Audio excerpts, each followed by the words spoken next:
మీ చెల్లికి వేసింది వెన్నుపోటు సార్. ఇది కాదు, మా పార్టీని మేము లాక్కుంటే వెన్నుపోటు కాదు. మీ చెల్లి where is your sister, you tell me your own sister.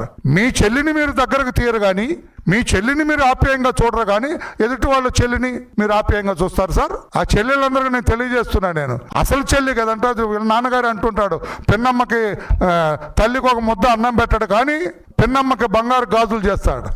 అది ఈయన గురించి చెప్పుంటాడు జగన్మోహన్ రెడ్డి గారి గురించి వాళ్ళ నాన్నగారు. ఎక్కడ వేర్ ఇస్ యువర్ మదర్? ఈ రోజున ఒక 2 hours క్రితం అండి ఇడుపుల పాయలో జగన్మోహన్ రెడ్డి గారు నిలబడి ఉంటే తల్లి ఆప్యాయంగా నడిచొచ్చింది కొడుకుని చూద్దామని. కొడుకు ఆమె వైపు చూడలేదు. ఇప్పుడు 2 hours క్రితం సార్, 2 గంటల క్రితం జరిగింది అది. ఆప్యాయంగా దగ్గరకు వద్దాం అనుకుంది. కొడుకు ఎవడో ఏదో పక్కింటి పిల్లవాడితో ఆడుకుంటున్నాడు ఆయన.